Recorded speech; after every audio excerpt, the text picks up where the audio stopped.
Yo, yo, yo, yo. What's good, y'all?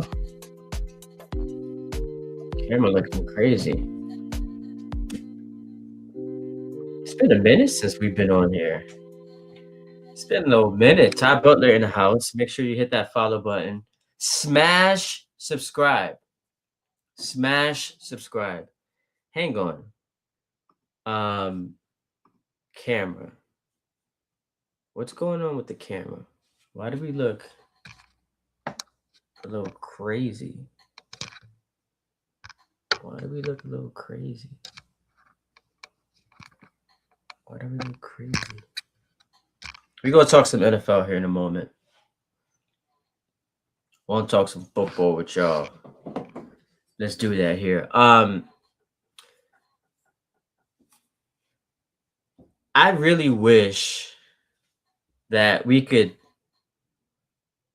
have a football Monday post week 18 and talk some Jets and Giants. That would be fun, right? Like if we were able to sit here and look ahead to wild card weekend. Hit me up in the comments, by the way. I want to hear from y'all. Ty D Butler. That's where you can find me on social media. On X, Twitter, Instagram, TikTok. Subscribe to the YouTube page. Wherever you are listening, hit us up. Would be fun one day to come on here post week 18 and preview a Jet and Giant playoff game coming up. But I guess that's too much to ask. And it was that fun, and by fun, I mean miserable, if you were a fan of either team, that fun little social media post that was moving around where it's like you go back, worst record since 2019, and it's the Giants. Worst record since 2018, it's the Jets. Worst record since 2017, the Giants. Worst record since 2016, the Jets. So like we are just like mired in not just losing, but dysfunction at the highest levels. I want to say I can't believe the Giants brought back Joe Shane, but we had heard some rumblings of this being a move that was on the cusp of happening for at least a week now, right? But clearly not the right decision for the Giants if we are judging you based on the most important aspect of your resume, and that is your win-loss record. Joe Shane's 22-45-1. So to sit here and outline the moves he's made, which some of them have been tremendous. The Brian Burns trade, outstanding. He did draft Jackson Dart, and I know a lot of people say that was more of a Brian Dable decision, but listen, he's the general manager. They selected Jackson Dart. They did grab Abdul Carter, who early on showed some immaturity issues, but came on late in the season. The offensive line has improved. And, when you look at that D line, and here's where Joe Shane's able to benefit from Brian Dable getting fired. He can go to John Mara and say, this was a coaching issue. Because the Giants do have talent on the team. And we see it all the time where talented rosters just don't know how to win. And a lot of the times it's because they're being held back by not having a quarterback. But Joe Shane's case, the management had to have been, it's a coaching issue. It's a coaching issue. And we're going to see him get his chance to be proven right. Because the Giants, that's an attractive job. That's an attractive job. Because as much as we have rightfully ridiculed them the last decade, right? 2016 and 2022 notwithstanding, though we did at the end of 2016 destroy them for the boat trip and everything. But as much as they've given us content to excoriate just how bad they've been, and this is where I envy them as a Jet fan. it's still the New York Giants. So that brand still matters. And then you couple the brand with having a quarterback in Jackson Dart who didn't just show flashes, had what I would call for a rookie a really good season. Had that one hiccup against Minnesota, and you knew it was like coming back from a concussion. Also, Brian Flores defenses the Giants have struggled against. There is a lot you like about this roster. It sounds crazy. They've won 8 games the last 2 years. 3 of them have come in week 17 and 18, but they've built a roster that I won't say is pretty good, but one that is one that leaves you optimistic about what they're building if they get the right head coach and Joe Shane nails this draft. Problem is, man, what an awful, awful win that was yesterday. Shout out Kevin Zwicker hopping in the chat, 96. Dante Moore to the Jets. We'll see, bro. We'll see, man. Apparently, I guess Todd McShay had this today. Not too many, not too many college players excited about playing for the Jets. Now, I don't know how much I believe that story because he said no player in the draft wants to play for the Jets, and that's just hyperbolic. Like that doesn't even make sense. But we'll see, man. We'll see. And we'll get to the Jets in a moment. I promise y'all. As far as the Giants, it's an awful win because I am still waiting for the people who want to make the case that winning meaningless games at the end of the season help build a culture. I'm still waiting for the evidence of that. I'm still waiting for the evidence that that actually happens because you look around the playoff field, right? One of the best stories this year was the Chicago Bears. You know how they ended their season last year? Losing 10 of 11 games. That's how the Bears ended their season. They won week 18 against the Packers, who were playing backups. Green Bay had nothing to play for. So what was the culture building winning late in the year that helped take the Bears from how bad they were last year to the number 2 seed in the NFC? They go from 4-13 to the number 2 seed in the NFC. Do we think it had anything to do with a meaningless win against Green Bay, who had been playing backups, to snap a 10-game losing skid? Or do we attribute that more to they hired Ben Johnson? Here's another question. Who do you think's the MVP of the league this year? I don't know. A lot of people think it might be Drake May. How did Drake May and his team do a season ago? Drake May and his team last year lost 6 of 7 to end the season. 6 of 7. And then without Drake May, won a meaningless Week 18 game. They finished 4-13. They are now the number 2 seed in the AFC. So this idea that, well, it's a culture builder. When the Giants, in now consecutive years, have tanked draft positioning by winning meaningless games is belied by the facts. There's no proof of concept. It is so ridiculous and lazy.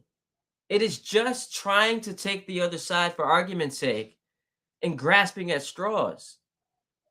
So I don't understand anyone with that take, to be honest. And I say that respectfully. You think the Giants will be buoyed next year by ending this season with back-to-back wins against Geno Smith and Joe Milton? That's what's going to help the Giants next year? Or is it going to be they found the right coach? We really think their quarterback needed to carve up a bad Raiders defense and a Cowboys defense that's even worse? And that's what makes us feel good about him going forward. As if we didn't see him to start his NFL career beat the Chargers, one of the best teams, one of the best defenses in football. Carve up the Eagles defense. Demolish the Broncos defense. So that wasn't enough. Everything that we had seen from his rookie year would have been rendered meaningless had they not beaten the Raiders and the Cowboys, who, two teams that were not trying to win those respective games. Come on, guys. Do we actually believe that? I don't think people believe that. And so it is why I think that is an awful win, because you go from having the number one pick in the draft, controlling the board, opportunity to maybe get add two more first round picks to a roster that I think already has like blue chippers on it. You get the number one pick in the draft. You have your quarterback. You got Neighbors coming back, Scatterable, that D line, that offense. Both lines are pretty good. Defensive line more than the offensive line, but both lines you would say are pretty good shape. Would love to add a weapon at receiver. Got to improve that secondary. But think about what you're working with, and then the potential to, with the number one pick, trade down and add two more first rounders. Like, that was somehow less favorable than having meaningless wins to end the season for a coach who's not even going to be here. You're going to have a brand new head coach. You're going to have new players in this locker room. What kind of weight did those wins carry? That doesn't make sense to me, y'all. So if you are on the chat or in the chat, I would love for you to explain how the Giants winning those games somehow is going to correlate with next year's success. It just won't. If the Giants are really good next year, it won't be because they won back-to-back games against teams trying to lose. It'll be because they nailed the head coach. And it sounds like Kevin Stefanski, right now, and we're still very early in this process, right now is the favorite to land that job. But if you're a Giant fan, I understand you being devastated, because this is like the only team in the league that can be as bad as they are, but somehow become like the 2007 Patriots when it's time to lose games in week 17 and 18. It is bizarre. It's bizarre. Ty D. Butler, hit me up. I want to hear from you guys in the chat. Shout out to y'all joining from YouTube, or if you are on Twitter, give me a follow on TikTok at Ty D. Butler. Subscribe to the YouTube channel as well. Jets, man. And my favorite piece of commentary is Jet fans wanted the tank, but now all of a sudden are complaining about losing. And it's so appropriate, because you do see a lot of folks, particularly on social media, who will, for the sake of engagement, try to be disingenuous, but do it in a way where it's almost like out of ignorance, but playful ignorance, using ignorance to your benefit. Jet fans are not complaining about the losses late. What Jet fans are mad about is being sold on this vision of a culture change at the beginning of the season, you then being smoked in 5 straight games to end the season, and now having to, as you are armed with draft capital and a ton of cap space, trust this regime that authored one of the worst seasons in franchise history. Because it's not just the 3-14, where if you go back and look, only 2 other coaches in Jet franchise history had a first year this bad, and it was Saleh and Rich Kotite, and we know how those stories ended. But it is making history in the progress, or in the process. 4 takeaways all year long, lowest in NFL history, despite the benefit of playing one more game. It is going an entire season without an interception. It's the fact that 53% of their offensive snaps were taken while they trailed by double digits. And to put a nice bow on the top of it, the fact that there is nothing you can nothing you can come away from this year saying you feel better about than you did going into the season. It was such an abject failure. Not even the most pessimistic Jet fan could have imagined it would be this bad. For them to for them to have low expectations and still manage to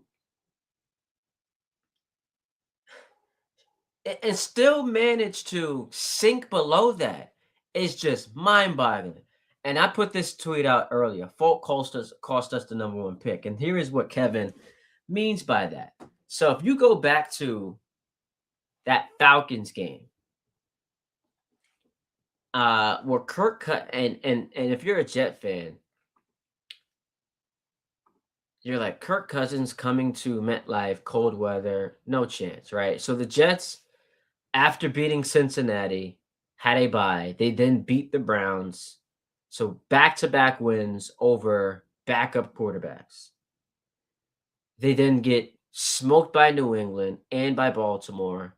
And now they're home on November 30th, right after Thanksgiving, for Atlanta. Tyrod Taylor is starting that game. That game ended on, what was it, a 56-yard field goal at the buzzer.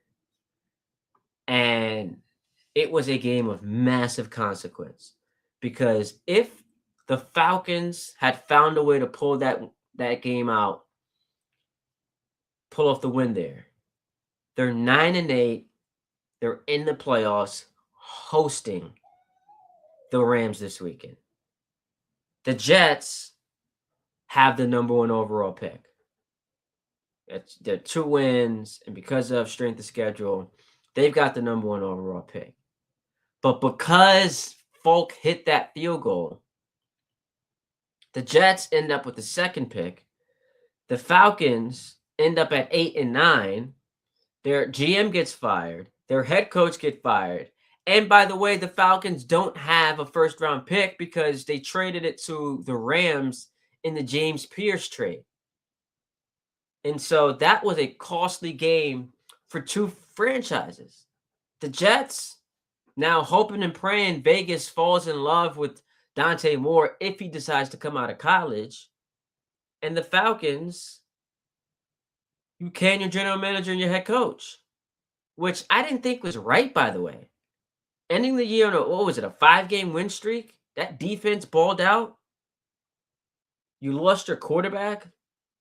You've got some pieces on both sides of the ball that you feel like you can work with if you just get the quarterback right. I thought Raheem Morris did a great job. Now, it might end up working out for the Jets because maybe he takes on the defensive coordinator role, but that ends up being a costly win, game for both teams that were involved in it. For the Jets, man, I really try hard to juggle 2 things. One is being honest, being open, being transparent. because the one thing I always say is like, I owe my audience honesty. I'm not going to sit here and BS y'all. Like, you can call me a troll or whatever the case may be, but I'm always be honest when I give you a take. But I also try to live my life eh, with this mindset of view it through the lens of being optimistic, because you don't want to be doom and gloom. Don't feel sorry for yourself. But I can't even imagine the last time I felt this low as a Jet fan. This low. Because you just like go back 2 years ago, Aaron Rodgers tears his Achilles, and that stunk. But at least we knew he's coming back next year. Defense will still be good. They'll still have weapons. And it didn't work out, but there was optimism after that. 2022 season, you say goodbye to Zach Wilson. In comes Aaron Rodgers. After Gase's abomination of a head coaching tenure, it's like, all right, we're going to have the number 2 overall pick, a brand new coaching staff. You had the Darnold years. Even coming off 2015, the meltdown in Buffalo, it's like, all right, we did just win 10 games, so we'll see what happens. But now it's just here's what's working against Aaron Glenn. You can't be bad and unlikable. Now, I don't know him personally, but what I do know is he did a terrible job handling the media off the rip. Off the rip. The first time he met with the media in a post opening press conference where he's asked about Aaron Rodgers, and he's like, listen, it's disrespectful to the other 52 guys in that locker room to pretend, and I'm paraphrasing, to pretend like it's only about the quarterback. And it's like, dog, come on, man. We know the quarterback is the most important position, not just in the sport, but you could argue in all the sports. And then the way he handled the Aaron Rodgers situation, the way he handled the media interactions where he was combative and just rude and nasty for seemingly no reason at all. I just never understood how this guy came in here to clean up the culture, to eliminate distractions, and then ultimately became the biggest distraction, because the biggest stories were how he handled the media. And it wasn't us blowing it out of proportion. It was the media is a conduit to the fans. We want to hear from you 3 times a week, Mondays, Wednesdays, and Fridays, right? I guess 4 times after the game. What you articulate to the masses through the media helps get your message across to the fan base. So even as I sit here as a media member and as a fan, I can call that out and say, you did yourself no good there. You came across as unlikable for no reason at all. Media hadn't done anything to you. You pulled up like, oh yeah, y'all know what time it is. Except you then learned what time it was, because you didn't have to walk back that type of behavior. Someone got in your ear and there was a correction made. But it still doesn't remove the stink. You started with some BS, my G. And on top of that, you were losing games. Not just losing games, you were getting blown out. Embarrassed. You went 0-6 against your division. And none of the games were competitive. 30-10 against Buffalo week 2. 27-21 week 4. You were not competitive in that game. That was embarrassing. 27-14 to New England. 34-10 to Miami. 42-10 to New England. 35-8 to Buffalo. Buffalo's backups at that. You got your ass handed to you all year long by your divisional opponents.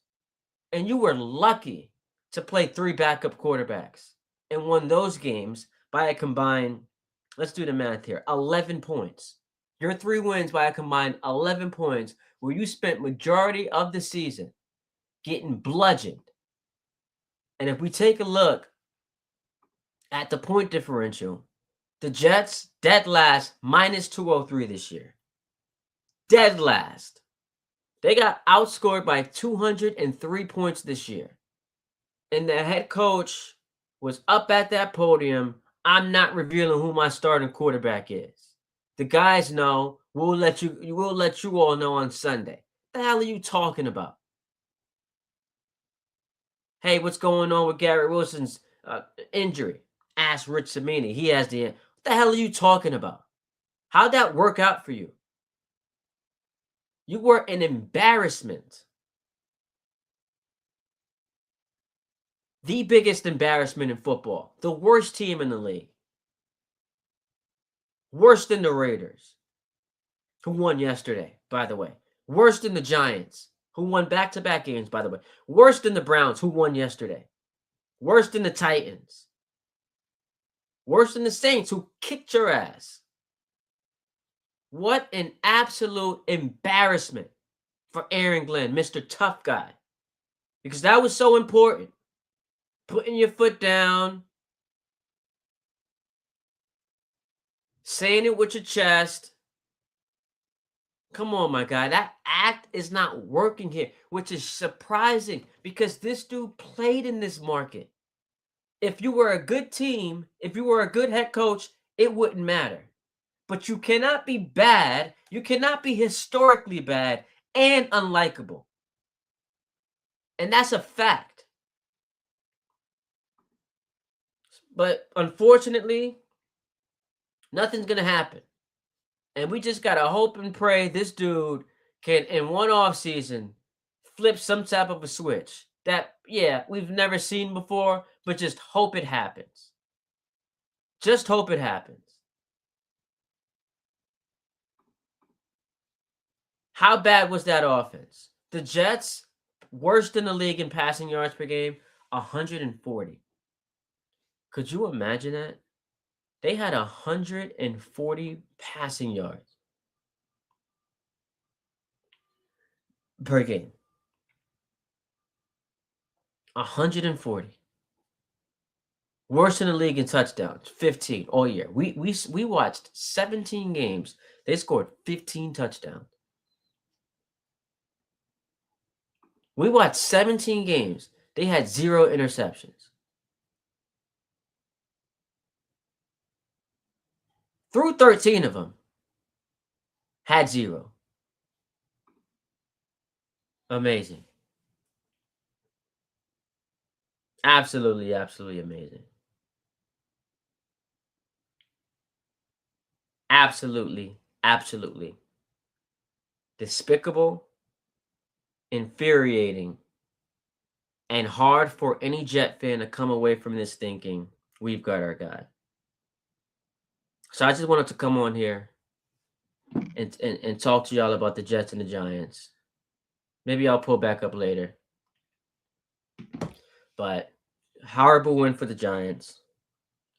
Another pathetic loss for the Jets. Not that we were rooting for wins, but I mean, to get bludgeoned the way that you did to end the season, pathetic. Ty Butler, hit me up. Show me some love. I'll talk to y'all later. Deuces.